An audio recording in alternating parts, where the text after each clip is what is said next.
And hopefully just, I know with the smaller business people, they're the ones that really are in the most need. And I'm not saying that, corporations aren't in need. They are, but very often they've got a different base of income and they have more of a reserve, and their revenue stream is different and everything. So we've got to take care of the American business person, that's for sure. Now, another thing is, how is this impacting the city's revenues? Because how would it perhaps impact our services? Because I know it's really tight for the cities, and particularly Santa Paula. Yes, and Ish, I know I had a discussion this morning with Ish as to his essential services people. We're getting ready to tighten our belt here in the next few weeks. We only have rough numbers from what our revenues are going to be from sales.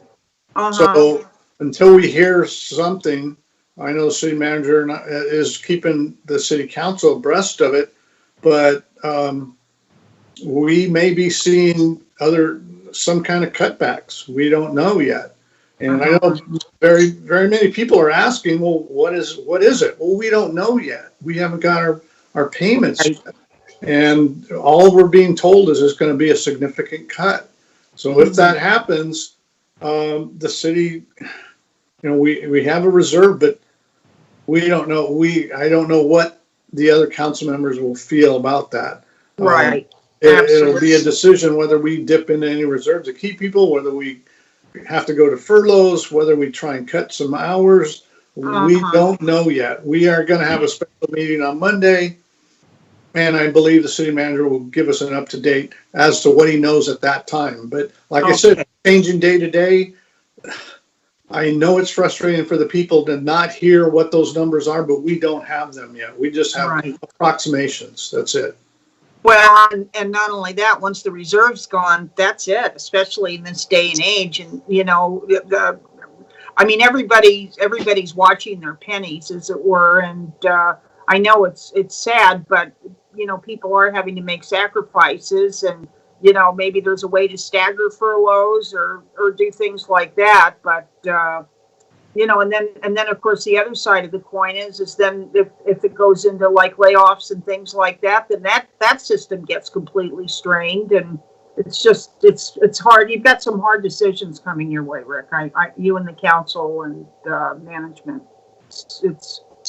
I'm sure it's nerve-wracking. So yeah, like I said, it's we worry about it all the time. Hard to know. Yeah, you can't call it, because if you call it too high, then it's like, well, wait a minute, it's worse than we thought. Or if you call it too low, that would be good news if it's better, but you can't take that chance. Right. Oh boy, well, we'll be watching Monday's meeting for sure. Now, Ish, are there, how's the community been behaving through all this? This is so different. Are you having increased issues? Is our crime going up? I know that domestic violence is going up statewide, nationwide, because of the stress that's out there. And how about crime rates? How are we doing with that? Well, in talking to the other chiefs around the county yesterday morning, we're pretty much facing the same types of increasing crimes or decreasing crimes in relation to this COVID-19. We did have a sharp, initially during the first 2 weeks of this quarantine or the stay-at-home order, we did have a spike in domestic and disturbance calls.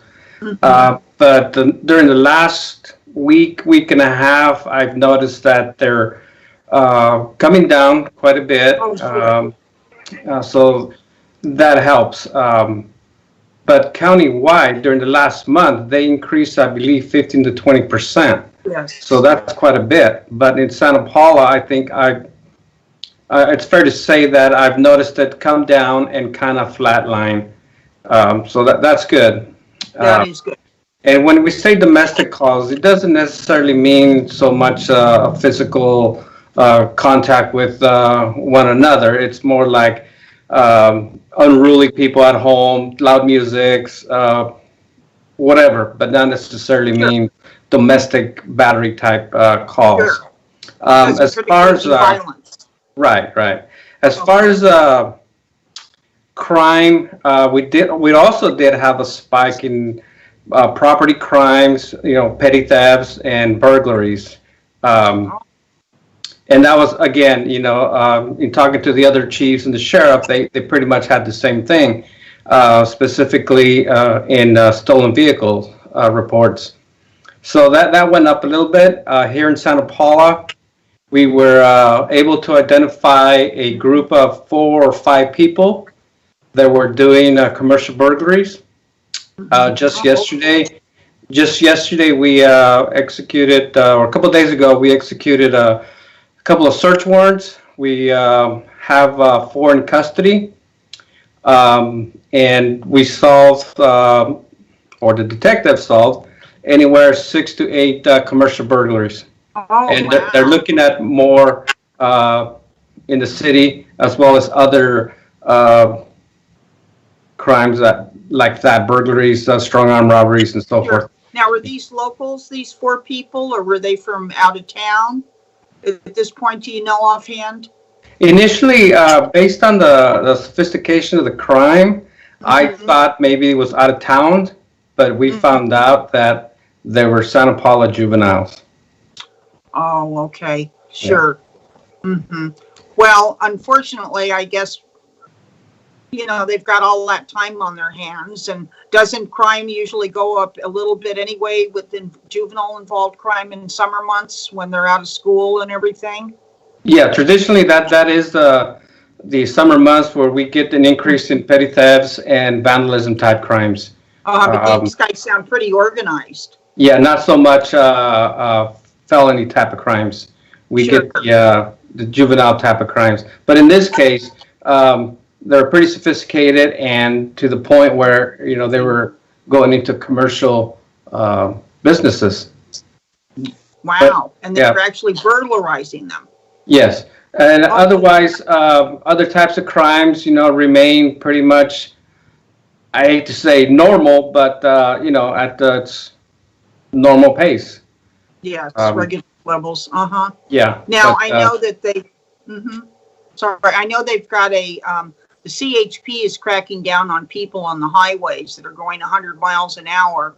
And I've noticed on 150 that comes into Santa Paula from Ojai, and I've noticed that I've seen some really radical speeders on that. Have you guys had any uptick in speeding tickets, or?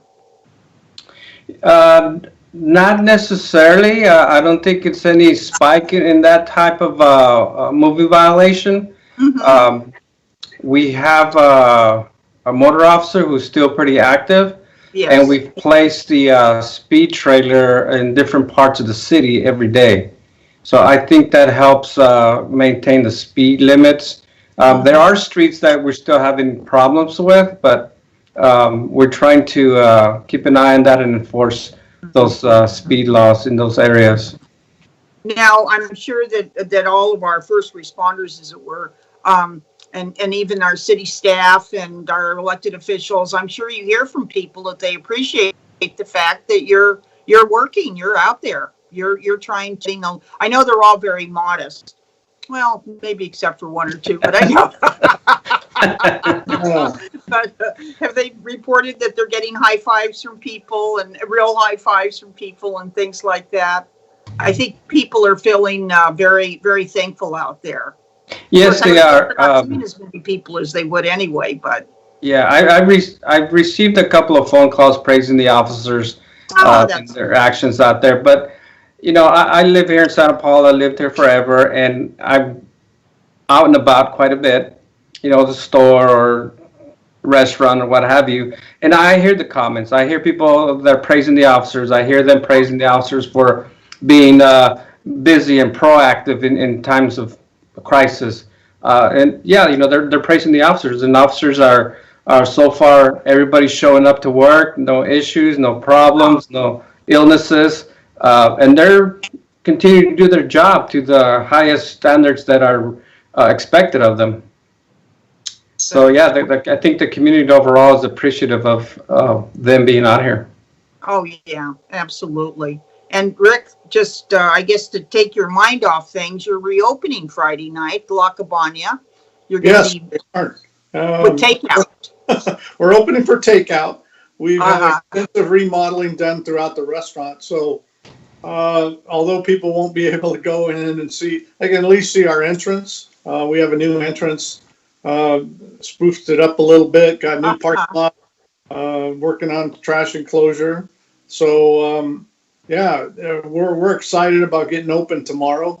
We already got quite a number of call-ins already. So Oh, I we're bet. expecting to be busy tomorrow. So we Oh, brought in that's, the bartender, even though they can't sit at the bar. The bartender will be mixing up margaritas, and we've got several orders already. So call in if they can, because I expect people are calling and asking if I'm going to be there. My whole family will be there. So oh, that's wonderful. I just know just to see the old familiar faces. It's been a long time. This being shut up in your home, you don't get to see. I mean, Ish and I grew up in Santa Paula. We recognize people from childhood, and it's always nice to at least give them a wave and hope they're doing well. And that's they'll drive up, and at least we can exchange some pleasantries, say hi, and keep it up because we are doing very well here in Santa Paula. Oh, well, that's great. Steady. I expect it is going to be very busy at that corner there. So instead of a SIG alert, it's going to be a senior alert. Well, it's also the same day that the food share is going to be out there. And last week, food share, the line ish, I don't know if you remember, but last week the line went from the Harding Park over all the way to 10th Street. So Yes. there needed to be police boy. enforcement finally got there, traffic control. So that's going to happen tomorrow also. So it's going to be a busy Harvard from 12 Boy, I guess so. Now, to Harding speaking of food and food share too, for that matter, we've been working with different agencies, and different agencies are working here. Of course, we've got our own wonderful home-based Spirit of Santa Paula. We've got the city recreation department as far as senior meals, and all that's continuing. Yes, it is. And I believe that tomorrow, like I said, tomorrow will be food share. Saturday is usually the Spirit of Santa Paula over further past the Boys and Girls Club. But there's very many people in need, and I see the lines of people that aren't as fortunate. So, yeah. I know, I think Spirit of Santa Paula also does Wednesday afternoons, evenings at the First Presbyterian Church on Davis Street. So, if people like, they can always dial 211 and find out where there's food pantries or food available. It's the school district's giving away food to students, families. It's stuff out there. So, we take care of each other. I just heard on the news that the unemployment rate's the highest since the Depression. So, yeah. Oh, yeah. Yeah, absolutely. And the recovery, that's what we're going to have to really watch for, is the recovery. But the thing is we are going to recover. We are going to be all okay. And I'll be bugging Ish coming into his place and banging on the police doors. And I want a press release on those kids that were arrested too, Ish. I want to get that. Yeah, that's currently in the works right now. So okay. I read it, but I didn't like what I read, so to speak. So I returned it so they could add more details to it. Oh, okay, great. Because people don't realize that all you need a gang of people, whether it's juveniles or whatever, and they can be responsible for 99% of your incidents in town. Yeah, and what happens? Whatever. Yeah, and what happens is one or two incidents will drive your percentage points high, and people I think are looking at the percentages versus the actual count. Percentages could be deceiving at times, and that's what a lot of people look at. Yeah, absolutely. Yeah. Okay, any last words there, Mayor Rick? Or no, I just want to thank the citizens for keeping that social distancing. We're doing fine. We are, like you said, we are going to get out of this. Hopefully not too distant future, but we are going to work together to make ourselves much stronger. Yes. Yes, we are. And Ish, any parting words to everyone? Yeah, I too like to thank the citizens of Santa Paula for cooperating in this time of crisis. I think that without them, without the cooperation, I think things could be a lot worse here. But I think everybody is doing their part and contributing to maintaining these low numbers that we have so far. And pretty much everybody's been cooperative and doing their part. And I thank them for doing that. Absolutely. Well, gentlemen, it was wonderful seeing you, even from afar, as it were.